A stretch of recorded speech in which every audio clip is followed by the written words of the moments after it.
और बड़ी खबर, पाकिस्तान के पेशावर में भीषण धमाका हुआ है। बड़ी खबर सामने आ रही है, पाकिस्तान के पेशावर में भीषण धमाका, सरकारी इमारतों पर आतंकियों का हमला। पाकिस्तान के पेशावर में 2 जगह पर ब्लास्ट हुआ है। फ्रंटियर कांस्टेबलरी मुख्यालय पर हमला, पाकिस्तान सेना आतंकियों के बीच फायरिंग हुई है। सुरक्षा बलों ने पूरे इलाके को सील किया। धमाके के बाद लोगों में तनाव का माहौल बना हुआ है। बड़ी खबर, पाकिस्तान के पेशावर में यह हमला हुआ है। फ्रंटियर कांस्टेबलरी मुख्यालय पर हमला हुआ है। पाकिस्तान के पेशावर में भीषण धमाके से जुड़ी खबर, सरकारी इमारतों पर आतंकियों का हमला। ये देखिए तस्वीरें सामने आ चुकी है पेशावर से, जहां पर यह हमला हुआ है। सरकारी इमारतों पर आतंकियों का हमला हुआ है। पाकिस्तान के पेशावर में 2 जगह पर ब्लास्ट हुए हैं। तो फ्रंटियर कांस्टेबलरी मुख्यालय पर हमला हुआ है और पाकिस्तान सेना आतंकियों के बीच फायरिंग हुई है। सुरक्षा बलों ने पूरे इलाके को सील कर दिया है। तो धमाके के बाद लोगों में दहशत का माहौल बना हुआ है। तस्वीरें भी सामने आ चुकी है। 3 तस्वीरें आप देखिए, पेशावर की तस्वीरें हैं जहां पर कई इमारतों पर ब्लास्ट किया गया है। सरकारी इमारतें थी जहां पर आतंकियों ने हमला किया है। पाकिस्तान के पेशावर में 2 जगहों पर ब्लास्ट हुआ है। फ्रंटियर कांस्टेबलरी मुख्यालय और पाकिस्तान सेना आतंकियों के बीच फायरिंग की भी खबर है। सुरक्षा बलों ने पूरे इलाके को सील कर दिया है। तो धमाके के बाद लोगों में तनाव का माहौल बना हुआ है। ये तस्वीरें पेशावर से, डेली की एक्सक्लूसिव तस्वीरें आप देख रहे हैं किस तरह से पेशावर में जोरदार धमाके सुने गए हैं। तो यहाँ पर देखिए कि जो सरकारी इमारतें हैं उन्हें आतंकियों ने निशाना बनाया है। पाकिस्तान के पेशावर की तस्वीरें, इन तस्वीरों को देखकर आप समझ सकते हैं किस तरह से यहाँ पर धमाके हुए हैं। तो पाकिस्तान के पेशावर में आतंकी अटैक हुआ है। सरकारी इमारतों को निशाना बनाया गया है। 2 जगह पर ब्लास्ट हुआ है। फ्रंटियर कांस्टेबलरी मुख्यालय पर भी हमला हुआ है। तो पाकिस्तान सेना आतंकियों के बीच फायरिंग हुई है। सुरक्षा बलों ने पूरे इलाके को सील कर दिया है। धमाके के बाद लोगों में तनाव का माहौल बना हुआ है। इंडिया डेली की एक्सक्लूसिव तस्वीर आप देख रहे हैं जहां पर पेशावर से बड़ी खबर।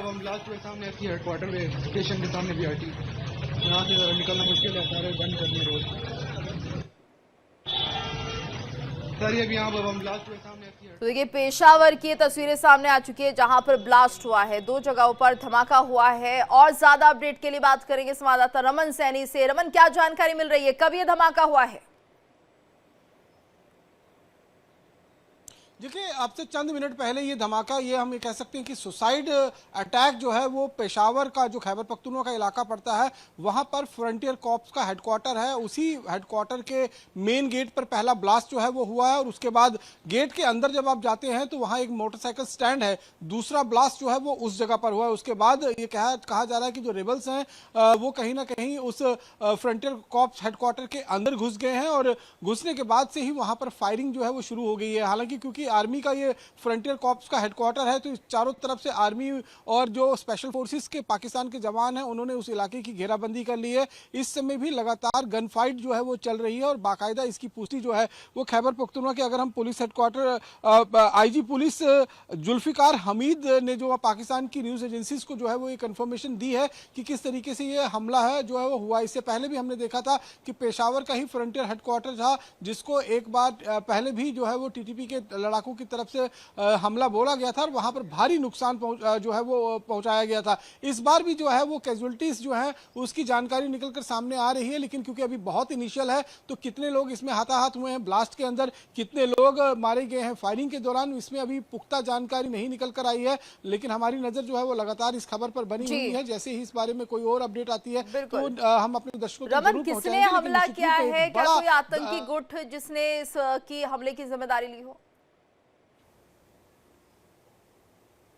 देखिए, संभवतः खैबर पख्तूनख्वा का जो इलाका है यहाँ पर टीटीपी का वर्चस्व रहता है, तो माना यह जा रहा है कि हो सकता है कि टीटीपी के रेबल्स जो हैं उनकी तरफ से यह हमला किया गया हो। लेकिन अभी तक किसी भी तरीके की कोई क्लेम जो है वो किसी भी संगठन ने नहीं लिया है कि यह हमला किस तरह से हुआ है। लेकिन लगातार अगर हम पिछले कुछ दिनों का इतिहास देखें तो उसमें इस तरीके का हमला जो है वो टीटीपी के लड़ाके लगातार करते हुए नजर आ रहे हैं। अगर ये बलूचिस्तान का इलाका होता तो फिर हम ये कह सकते थे कि वहां पर बलूच फाइटर जो है, चाहे बीएलए है, चाहे बीआरएफ है, चाहे बीएलए है, तो वो कहीं ना कहीं इसके पीछे हो सकते हैं। लेकिन ये इलाका जो है वो खैबर पख्तूनख्वा का इलाका है, पेशावर इलाका, पाकिस्तान के आर्मी का एक बहुत बड़ा कैंटोनमेंट जो एरिया है। यहाँ पर पाकिस्तानी आर्मी का पूरा फ्रंटियर कॉर्प हेडक्वार्टर यहाँ पर मौजूद है। और इसी हेडक्वार्टर की बिल्डिंग के अंदर जो है वो इस समय रेबल्स जो हैं वो घुसे हुए हैं और लगातार उनके साथ गन फाइट चल रही है। देखना ये होगा कि अब कितनी जल्दी वहां पर फोर्सेस जो है वो इसको कंट्रोल कर पाती हैं और कितना नुकसान जो है वो रेबल्स से और रमन, ये माना जाए कि पाकिस्तान भारत पर आतंकी हमले की फिराक में रहता है। अब खुद पाकिस्तान इसका शिकार हो रहा है, बेहतर समझ पाएगा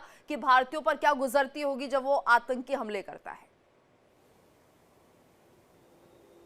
देखिए, इसके दो पहलू समझने आ रहे हैं। एक तरफ तो जिस गड्ढे को उसने भारत के लिए खोदा था, उस गड्ढे में वो खुद गिरता हुआ दिखाई दे रहा है, यानी कि जिस आतंकवाद को उसने भारत के लिए तैयार किया था, वही आतंकवाद अब उसको खाता हुआ नजर आ रहा है। दूसरी तरफ जानकार ये भी बता रहे हैं कि अपने आप को इंटरनेशनल समुदाय में विक्टिम बताने के लिए पाकिस्तान की सरकार, पाकिस्तान की आर्मी खुद इस तरीके के अटैक्स जो है वो प्लान कर रहे हैं, ताकि दीन दुनिया को, पूरी दुनिया को ये बता सके कि सिर्फ भारत में ही आतंकी हमले नहीं हो रहे हैं, वहां पर ही लोग नहीं मारे जा रहे हैं, बल्कि पाकिस्तान भी इसका विक्टिम है। तो दोनों को एक ही नजर से देखना होगा। लेकिन ये दुनिया अब जानती है कि जितने भी आतंकी संगठन हैं वो पाकिस्तान में ही पलते हैं, जितने ही आतंकी संगठन हैं वो पाकिस्तान में ही जन्म लेते हैं, और पाकिस्तान की जो नीतियां हैं उनके चलते वहां पर अब जो ये कट्टरवादी संगठन है, जैसे टीएलपी की बात कर लें हम, बलूचिस्तान के जो बीएलए की बात कर लें या टीटीपी की बात कर लें, इन पर जो जुल्म ढाया जा रहा है पाकिस्तान की तरफ से, उसी से कहीं ना कहीं एक विद्रोह के सुर जो है वो लगातार उठते हुए दिखाई दे रहे थे। और अब ये ऐसा माहौल बन चुका है कि पाकिस्तान के हाथों से सारी जो चीजें हैं वो निकलती हुई नजर आ रही हैं। हर इलाके में हालात जो है वो इसी तरीके से बनते हुए नजर आ रहे हैं, चाहे वो हम दुरुंद लाइन की बात करें, चाहे वो जो अफगानिस्तान के साथ लगता हुआ इलाका है वहां पर बहुत ज्यादा विद्रोह चल रहा है, बलूचिस्तान में, खैबर पख्तूनख्वा में, गिलगित बाल्टिस्तान की बात करें, और अभी जो सिंध प्रांत में जिस तरीके से देश के रक्षा मंत्री राजनाथ सिंह ने जिसे अपनी बताया कि कल्चरली हम किस तरीके से सिंध के साथ जुड़े हुए हैं, हालांकि वो हमारी जमीन का, हमारे देश का हिस्सा नहीं है, लेकिन बॉर्डर जो है वो कभी भी बदले जा सकते हैं। और उसके बाद ये इतना बड़ा हमला हो जाना, और ये कहीं ना कहीं अपने आप में ये बताता है कि कहीं ना कहीं जिस तरीके से भारत का साथ जो है वो उन सभी संगठन के लोगों को मिलता है जो पाकिस्तान से त्रस्त हैं, जो पाकिस्तान से नाराज हैं, जो पाकिस्तान से कहीं ना कहीं छुटकारा चाहते हैं, आजादी चाहते हैं। तो ये बयान जो राजनाथ सिंह का आया है वो भी कहीं ना कहीं इस बात को दर्शाता है कि आने वाले दिनों में कोई बड़ी खबर जो है वो निकल कर आ सकती है, क्योंकि उन्होंने स्पष्ट शब्दों में कहा है कि जिस तरीके से कि बॉर्डर जो है वो कभी भी बदले जा सकते हैं, और इसके मायने जो है वो बहुत सारा निकाले जा सकते हैं। अफगानिस्तान पर भी पाकिस्तान ब्लेम लगाता रहा है कि वो टीटीपी को सपोर्ट कर रहा है, हमले करवा रहा है, जबकि पाकिस्तान की खुद की सोच और करनी ऐसी ही है। तो ऐसे में क्या माना जाए, क्योंकि अभी कोई किसी भी तरह से शांति वार्ता जो होनी थी वो फेल हो गई थी अफगानिस्तान के साथ, तो कुल मिलाकर अफगानिस्तान भी कहीं ना कहीं पाकिस्तान को एक चुनौती दे सकता है आने वाले समय में।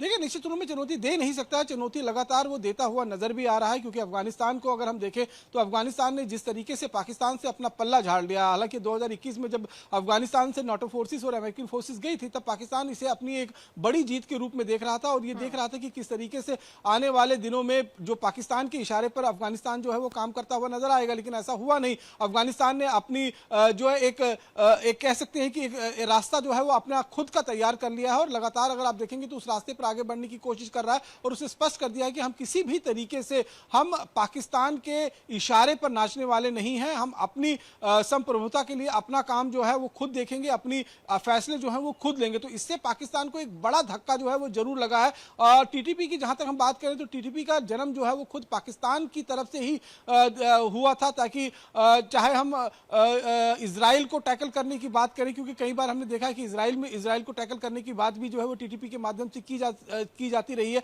और साथ ही साथ में भारत को दहलाने के लिए तहरीके तालिबान की तर्ज पर जो है, तालिबान के तर्ज पर भारत को दहलाने के लिए जो है वो ये संगठन खड़ा किया गया था। लेकिन जिस तरीके से जुल्म और सितम पाकिस्तान की आसिम मुनीर की सेना ने उन लोगों पर ढाया, उन पश्तून के लड़ाकों के ऊपर ढाया, तो उससे वो नाराजगी जो है वो लगातार बढ़ती हुई नजर आई। और इससे आप समझ सकते हैं कि अब स्थिति यहां तक पहुंच चुकी है कि टीटीपी ने भी अपने आप को आजाद घोषित कर दिया है, बलूचिस्तान ने भी अपने आप को आजाद घोषित कर दिया है, पंजाब प्रांत में टीएलबी जो है वो किस तरीके से विरोध प्रदर्शन लगातार कर रही है, पीटीआई के जो कार्यकर्ता हैं, जो इमरान खान की पार्टी है, वो लगातार संघर्ष करते हुए दिखाई दे रहे हैं, वो लगातार विरोध प्रदर्शन करते हुए सड़कों पर दिखाई दे रहे हैं। इसके साथ साथ में सिंध प्रांत और पंजाब प्रांत का जो हालात है वो भी आपने देख लिया कि किस तरीके से लगातार वहां पर हालात जो है वो बद से बदतर होते हुए नजर आ रहे हैं। तो पाकिस्तान के लिए राह बहुत आसान नहीं है, और ये खुद उसकी करनी है जिसका नतीजा वो इस समय भुगतता हुआ नजर आ रहा है। इस समय अगर हम देखें तो पाकिस्तान की सत्ता जो है उस पर चाहे शहबाज नवाज शरीफ फेडरल गवर्नमेंट के रूप में काबिज है, लेकिन वहां पर सत्ता जो है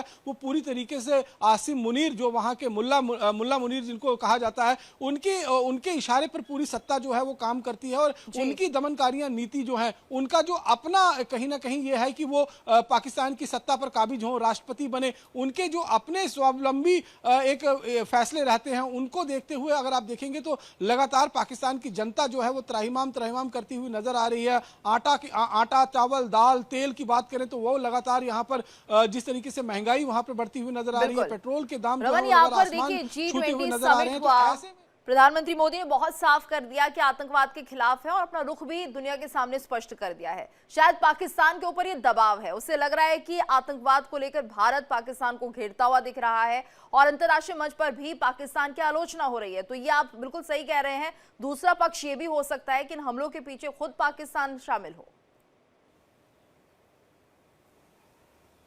बिल्कुल, जो इंटेलिजेंस इनपुट्स हमें मिल रहे हैं, जो हमारी एजेंसीज लगातार कैटर कर रही हैं, उसमें ये कहा जा रहा है कि पाकिस्तान अपने आप को आतंक का विक्टिम बताने के लिए लगातार, अगर आप देखेंगे तो इस तरीके से अपने ही देश के अंदर दहलाने की कोशिश कर रहा है। आपको याद होगा कि 10 तारीख को जब दिल्ली में ब्लास्ट हुआ था, ठीक उसके अगले दिन जो है वो हमने देखा था कि किस तरीके से इस्लामाबाद के एक हाईकोर्ट के अंदर ब्लास्ट हुआ था। और वो ब्लास्ट ये स्पष्ट संदेश देता है कि ये पाकिस्तान की एजेंसीज ने खुद ये ब्लास्ट करवाया था, ताकि ये बता सके दुनिया को कि पाकिस्तान भी आतंकवाद का विक्टिम है। क्योंकि लगातार जिस तरीके से अगर हम देखेंगे तो भारत इस बात को लेकर बहुत पुरजोर तरीके से पूरी दुनिया में अपना पक्ष रखता हुआ दिखाई दे रहा है। और आज भारत की बात को सुनने के लिए पूरी दुनिया जो है वो पूरी तरीके से तैयार भी है। एक समय था जब भारत की बात को इतनी गंभीरता से नहीं लिया जाता था, लेकिन आज जो साक्ष्य, जो प्रत्यक्ष हम दुनिया के सामने डॉक्यूमेंट्स के रूप में, वीडियो एविडेंस के रूप में रख रहे हैं, तो उससे दुनिया ये मानने के लिए पूरी तरीके से तैयार है कि देखिए आतंकवाद की जननी अगर कोई है तो वो है पाकिस्तान।